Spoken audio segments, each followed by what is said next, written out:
Hey guys, this video is meant to guide you through the group project timeline and process overall.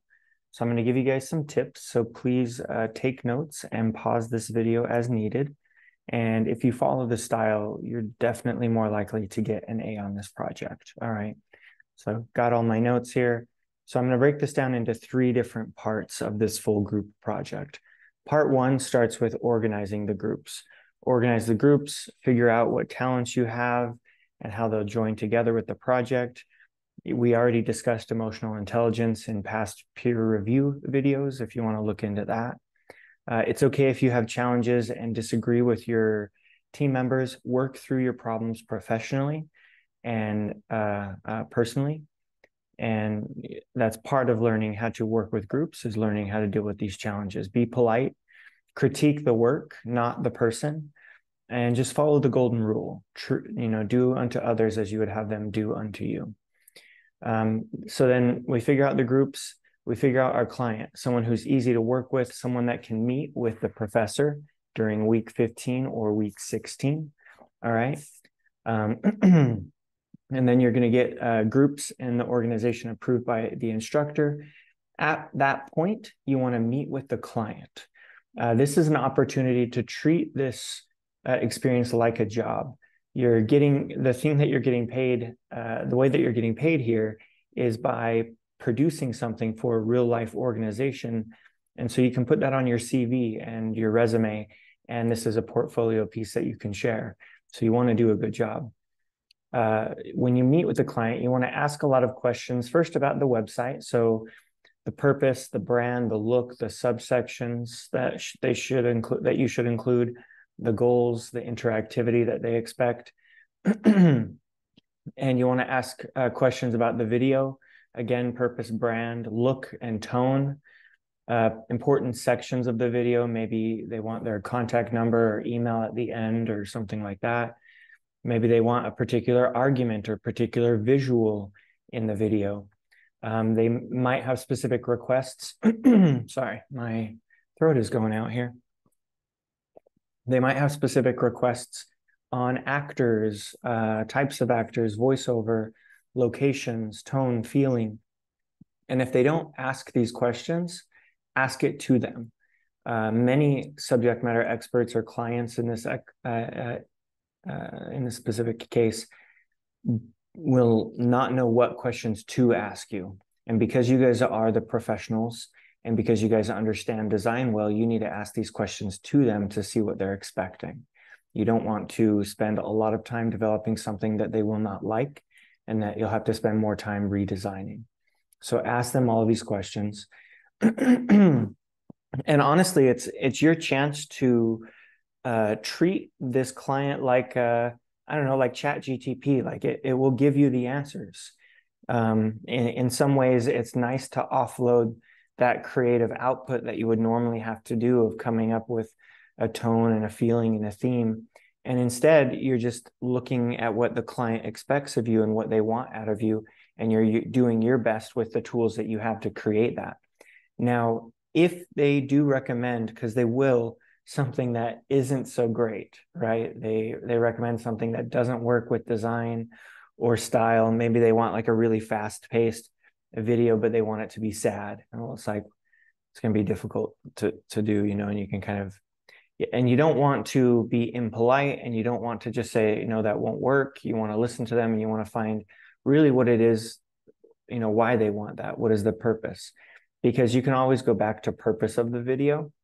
And how it's created will influence the purpose, right, of the expected outcome, right? If we want people to buy something, for example, well, then we maybe don't want to make people feel sad, right? Okay, so make sure you ask those questions. Use it as an opportunity to offload that creative work that you would normally have to do. Incorporate UPDs and other design concepts into the conversation. Be professional and friendly, okay? Let me show you guys a cool little example here I have on my computer of this thing right here. Look at that. That's me. 10 years ago, this was when I worked at a news agency, In fact, I didn't work at the news agency. I was doing a similar class project and got to actually go to this museum and research this hike called Lady Mountain. And I actually got to go do this back trail hike and take photos and write the piece, and it was published in print. And so I was able to then put that on my resume as an experience of getting published work, which probably helped me get into grad school. I was also then able to ask the guy I worked with if he would write a letter of recommendation, which he did. So there are cool opportunities like that. You guys like that? Young little me there? I look so excited. If you want cool opportunities like that, treat this like a professional and like a job, like an actual experience, okay? Gosh, I'm sorry. You guys probably don't like that. Okay. Brainstorming ideas is the next step. Okay. So after you've met with the client, done all of this work, now you're going to brainstorm ideas for your website and video. You've all have different tasks on what you're planning on doing. So if your task is more video oriented, maybe you want to focus on that. But there should be some general group involvement in this brainstorming process. And as soon as you start brainstorming, you're going to want to start designing and building storyboards and scripts. So that's the end of part one. So part one starts with designing our groups, then figuring out our groups, approving, and then meeting with the client, and then brainstorming after.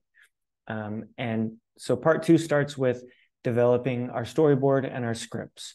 So we've already maybe started, but we're now for sure developing our storyboard and our scripts. And you can think of these different sections as maybe different weeks.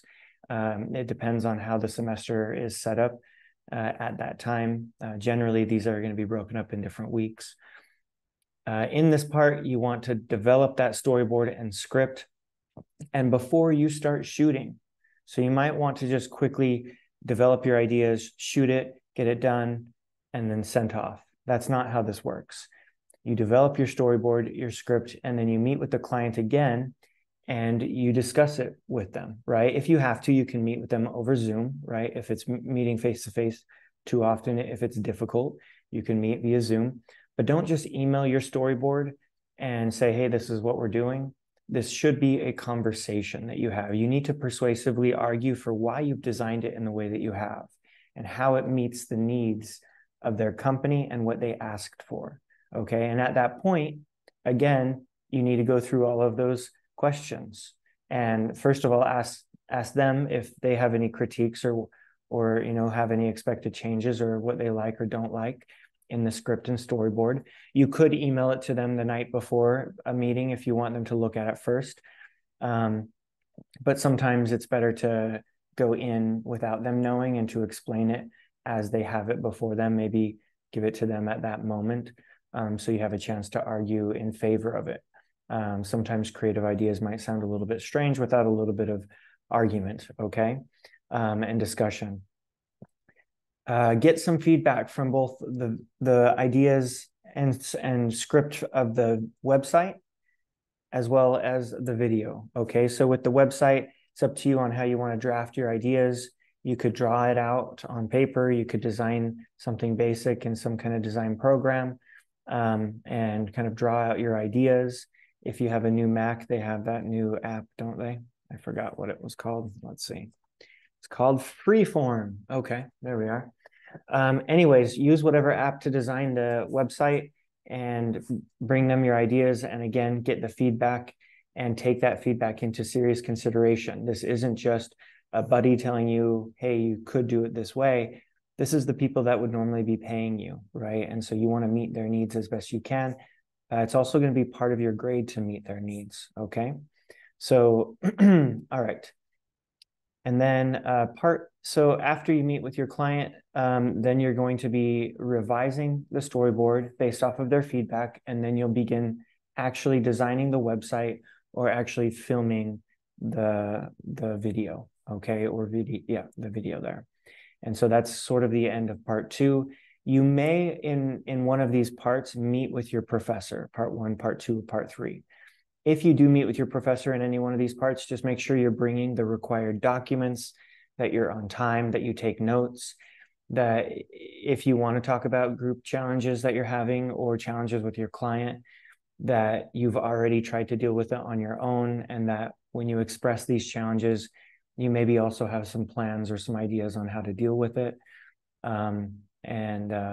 Otherwise, we want to spend most of these meetings with the instructor on actually working on the project, any questions you have on the project, and also looking at your ideas themselves to make sure if it seems like they work from our perspective with maybe a little bit more experience in design and video making. Okay, so that's how part 2 will end. Part 3, you're continuing to shoot. You're sticking to your storyboard. With that video, you don't want to change drastically from the storyboard now because the client has approved it, right? If you want to change little things that you think will be okay with the client, that's fine. Major things, you might need to update the client quickly through like a text or a phone call. But you want to have some kind of general plan. What I would recommend, especially if you don't have a lot of time, is to start shooting the first half of the video.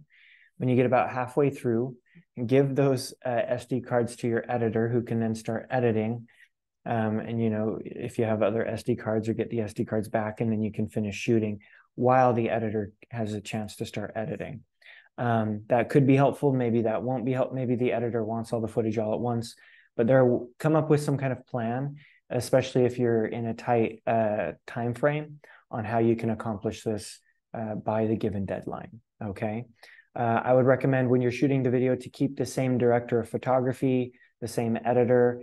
And if there is some interchange, just make sure that you're keeping true to the same style, that you guys have an understanding of what you're going for in design and look, and that whoever's holding the camera understands that there's very specific requirements. And if there's an editor, there's a very specific style that you're going for. Contact the client if you make any large changes that you feel like need approval. With making the website, as I mentioned a little bit briefly, you want to first kind of design the ideas, write it out, or you could do it digitally. Next, you want to write out all of the content. You can just write it out in Google Docs and just make a note of where it goes. From there, and in fact, while you're doing that, while you're writing out that first draft, the designer of the website can start designing it and then pulling from that same Google Doc that you've shared with each other that text into the website. And so you could be working simultaneously, again, if you're running low on time. Okay, so plan ahead, come up with some kind of game plan on how each person will do the task that's required for them. But ideas first with the website, and then you'll write out the content, and then the designer can do the slow task of actually designing and building the website. Make sure that you're designing and building it in a way that you can pass it off to the client and they can continue using it. So if you are a computer programmer, you need to make sure you're giving it to someone who doesn't have computer programming skills and can still access and use and update the website as needed. Okay, so all right, we mentioned meeting with the instructor. That might happen in part 3 here. Okay, you're going to want to meet with the client at the end of part 3. So toward the end of that last section there, that last week, whatever it is, you're going to want to meet with the client with probably at least a second or third or maybe fourth draft. You've revised this a bunch since the first meeting and since meeting your instructor, and you've done a bunch of revisions.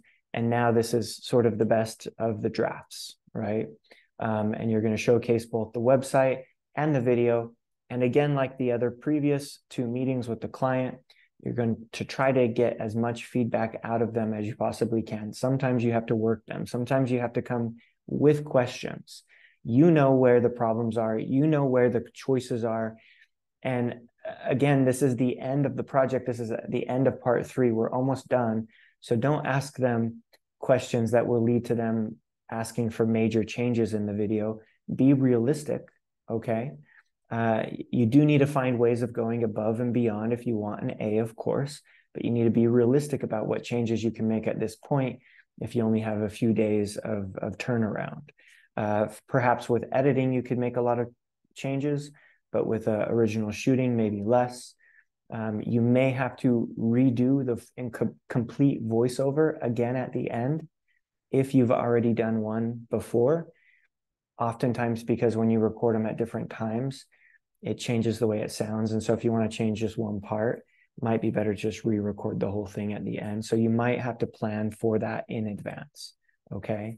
So plan for a few days there after you meet with the client at the end of the part 3 to revise as based off of the feedback they give you. If they say, I love it, it's perfect, that's when you're going to start asking all of the questions about the tone, about the feeling, about, what do you think about what the actor did here at the end of this? And what do you think about how we use this, right? And so you're going to ask specific questions to get them to start talking, because sometimes it's just a little bit difficult for them to be willing to critique someone else's work. Okay, so you need to get them to open up. All right, so you're going to then revise and submit, right? You'll revise based off of the feedback. Again, be realistic. If you ask too much, you don't want to overpromise and underdeliver. If they ask, well, could you do this and this and this, and you can't, you need to be realistic based off of the time frame. And so that could really damage your grade regarding client satisfaction. That doesn't mean to not try, right? If you don't try, then you're just going to produce a bad text. You just need to make sure you're listening to them and that you're being realistic, as well as still trying to go a bit above and beyond. So you submit your final. I will be meeting with, the instructor will be meeting with the clients in week 15 and maybe some in week 16.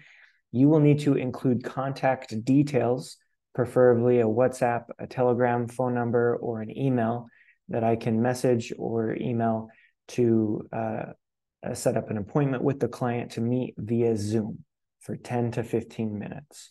Please contact your client.